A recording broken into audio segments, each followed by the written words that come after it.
welcome to a zerok 2 versus 2. It's a very high level match between, in the blue, it is Churi with their classic old shieldball, they're always going shields, and their teammate God in the lighter blue, teal even, cyan with rovers, versus in the red, the other singularity rank, but with shieldballs in this case. It is Chomo, also known as Low Taper Fade, and their teammate the Warning in the yellow with Amphbots. On this map, wind generators are very good, at least on the high points, right, in your home base and all that. 0.5 wind floor each, and currently with like 68%, almost 69% wind, they are generating 2 each, pretty much. So very efficient indeed. Gotta, you're not in fact doing that.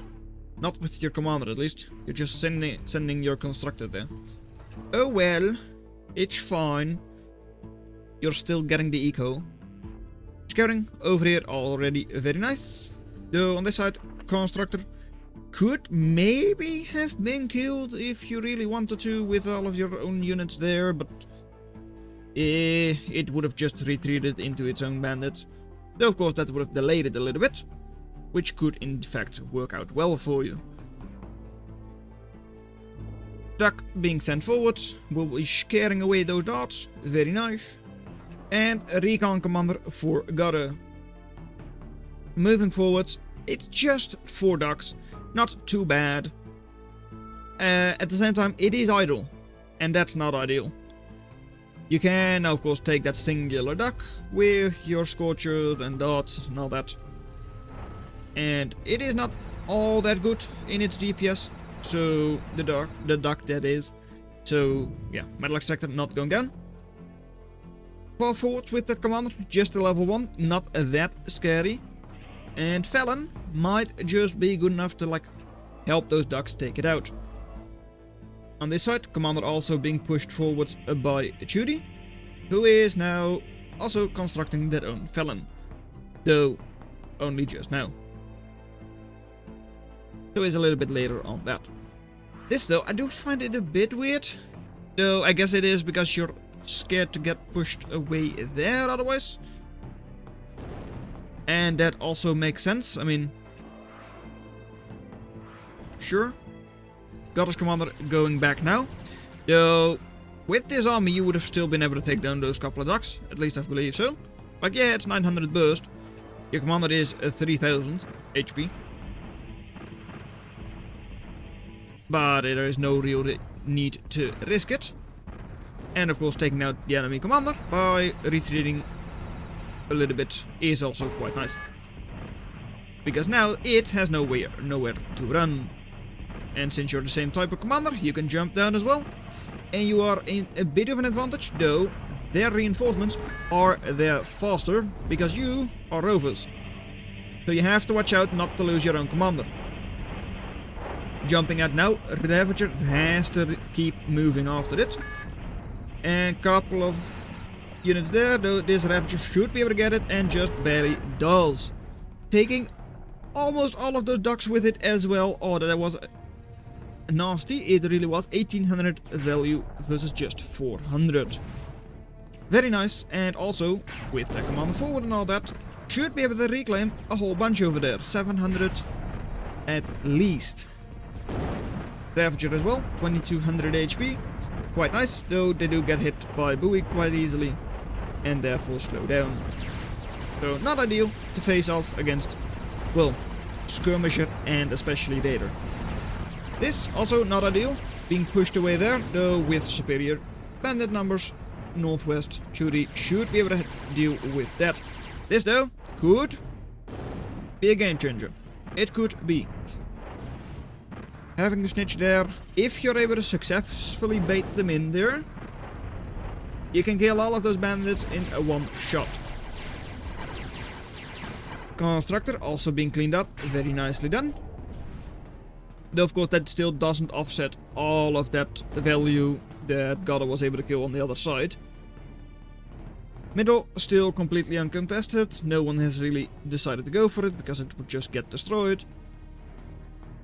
And over here, Couple of rogues not really able to push in because of the stinger.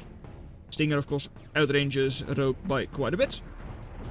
As long as it is able to see the rogue, and it can see the rogue.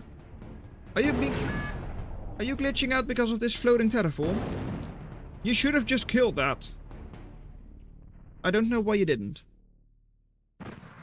It's not on whole fire, no. Okay, weird. Anyways, commander here. Minigunner, so sure is good DPS, quite a righty weapon. But yeah, you do have to watch out. If both of you collapse on that commander, it is surely going to go down. Though, is that worth it? Oh no, oh no, oh no no no no. Okay, it's fine, it's fine, it's fine. Bandits are not in fact going to the snitch. Well, I say that. No, they're not. They're taking the whole shield ball there in a minute. There it goes. Oh, that's a shame. Felon is able to snipe snitches quite well, so you really have to be on top of it. And in like a correct position where the felon is not able to hit you. So like you have to have the thug be between you and the felon. Otherwise you just get sniped. Here, with enough ravages, you are definitely able to hit those ducks. So yeah. Kill. Good fight over there for Agata. Bandits now coming in, and well, you don't really have any riots except for your own recon, of course. Though is one minigunner enough? Yeah, I mean it should be. It's not that many bad bandits, and of course you've got all of those other units close by as well. So yeah, Agata able to hold on there without too many difficulties. Second snitch is out. Once again, unlikely to really do anything. Shieldball, slight advantage here for Northwest, I'd say. Just in like shield numbers, though of course pushing into the stinger is going to hurt your commander quite a lot. Or it is just soaking damage, right? And then it's a strategic plan to have your commander on low HP. Yeah. Felon though has been killed, so the DPS on that shield ball is all gone. Caretaker here to heal up commander, and then of course those other units as well. But still, moving into the stinger, a bit difficult, and with Racketeer coming in as well. Very good damage against shield. It's only 1/3 damage against shield technically, so it's like disadvantage. Still, 5000 burst. And incredibly long range. So, yep, Felon has been stunned. So, you could even move in there, though no real point right now. Ravages moving to help out, which I find a little bit weird when you're already being pushed on the other side. Go and let's crust. I mean, boom! Let's crust. Right. I mean, it's actually a pretty even fight with all of those ducks going down as well. So no crusting there. This though, it is a bit of an issue. You do have the vision advantage a little bit, I guess, and of course they do slow down a bit on the hill, though not all that much. And you don't have that many fences. Still, you managed to clean up one buoy. So for now, it's not that bad. Here, with equal number of ducks and ravages, though all of them heavily damaged, so can all go down in a single duck shot, except for this one, I guess. Ouch. They've got so much HP, those things. Still, all of them are definitely low. Most of them in 2 or maybe 3 shot range from ducks. Oh, singular buoy moving forwards, that's going to cost you. And once again, yep, going down. Kinda have to retreat now, because otherwise those ducks and or buoys collapse on top of you. Yeah, there they go. Oh, now going back, commander being sent forwards. Once again, minigunner as the riot. Is doing okay. I mean, they don't have that many ducks, so can't really push forwards all that far. I do still wonder though, with the commander already having jumped, it might have been possible to keep the pressure on with 6 buoys. Though of course dealing with those ravagers would be annoying. Though, yeah, I mean you've got a lot of bandits, though of course that's after the fact. A lot of bandits nearby as well. So maybe it would have been possible to have those deal with the Ravagers. Not completely sure, though. I think you would have been able to put the pressure on a little bit more and probably keep your mechs alive, though. Risking giving a lot of eco to the enemy through reclaim and all that, not ideal.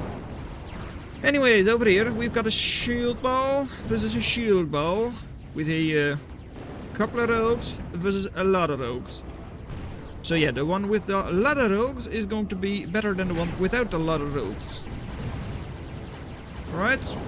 I mean, that just makes sense because they're hitting you well, you're not hitting them. Though Stinger does put a bit of a thorn in your side there. Over here though, bandits not able to move in because of Commander. Though at this on this side, yeah, well, how are the buoys being evenly matched with the Ravagers? Come on now, you're moving too far forwards.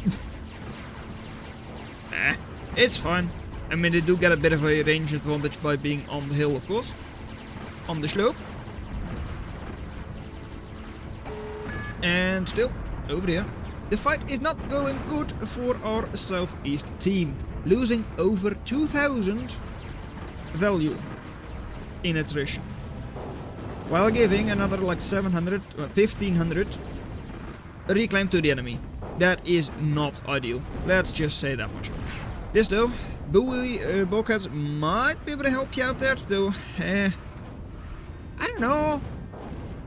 You are stop the fire versus stop the fire, and you do outrange fencer. So that's very nice. Though this is from before the patch, so they do not consistently outrange Stinger in this one. The commander, watch out though. Fired upon by at least 3 bulkheads, and it is just about to go down. Gotta... Come on now.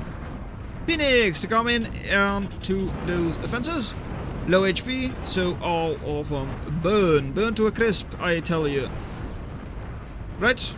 I mean, the afterburn should be 15 seconds, just like Pyro, so they should indeed all burn. Over here though, oh, I was just in time. Goodbye, Shieldball! He dead soon. He is dead now. And that means Shieldball moves in. What do they have to counter? They've got their army up north. And they do still have a, well, rearmed Phoenix that's going for the base. Going after their eco, their wind generators. It does make sense. And your eco is a lot better with having the middle and all that under control. And a little bit of the corner still. At the same time, there's a lot of reclaim over here, over there, everywhere. That could also go to northwest quite soon. Though they seem to be repairing first, yeah. On attack move, so repairing instead of reclaiming. Not too bad, of course. I just shut down because otherwise it just costs too much. This though, I don't know if I like it. I mean, you have your commander do all of this. Not reclaiming actually. It has mostly reclaimed everything already. Waiting for your small reinforcements. It does let your enemy completely mess up rogues again. Not exactly great. Yeah. What do you have to deal with rogue? You do have the advantage that you can just keep them moving, right? I mean, you've got 22,000 health, 12,000 shield, and they have nowhere to run, right? At least not a whole lot of room to move. And what? Giving unit together? Okay. I mean, I guess it makes sense to give your the constructors over there together. Who can then use them for reclaim. But yeah, you've got the position secured, you can't really move any further. Though of course, having the position is already worth quite a lot. I mean, it gives you another 3 maxes, or at least 2, because this one you had already.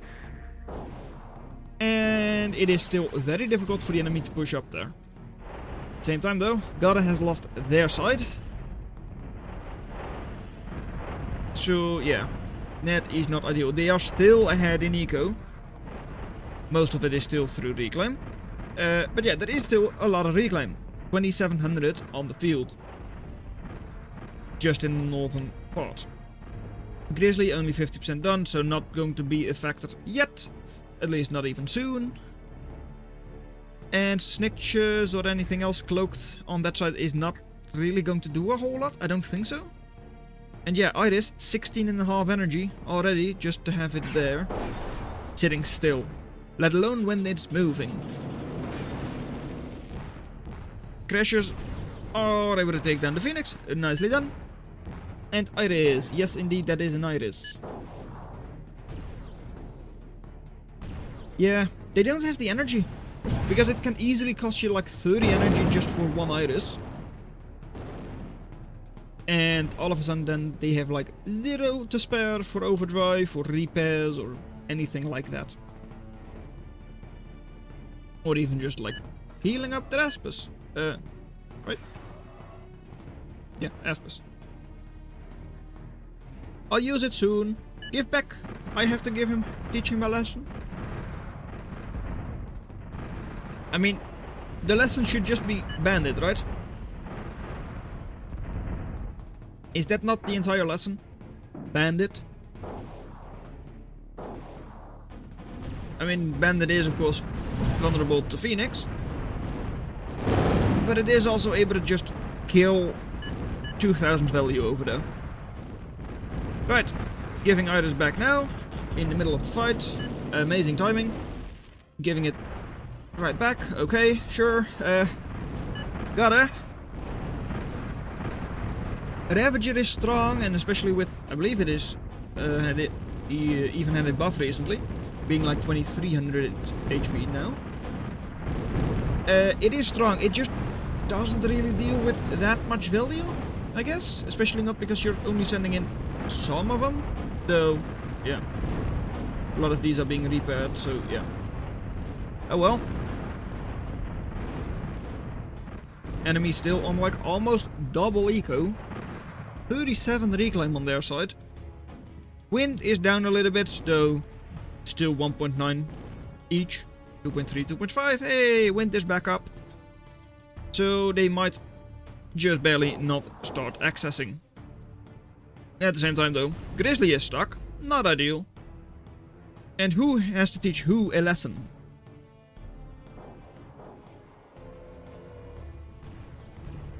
There it comes. Go away, owl. I mean, cloaked snitches are strong. Cloaked Charon snitches are even stronger. Oh, watch it with your energy. There they come. Boom! Only losing a single Charon is actually not bad. 4300 value killed. Though of course you do also lose the value on those snitches, right? But still. 3 more snitches incoming. Though there is not a very good place for them. Yeah, detonated by the Ripper. Nicely done, Ripper. Anyways, over on this side, well, those rogues have still not been cleaned up. I feel like rather than going for such sneaky things, just put a couple of bandits in there. I mean, their rockets are 100% accurate, right? Which means that you can 100% dodge them. Right? Yes? Yeah, 30%, 30 degree arcing shot, and I do not see any inaccuracy. So, yeah. Just dodge them. But in the end, the economy just carried southeast, with significantly more extracted and way more reclaimed.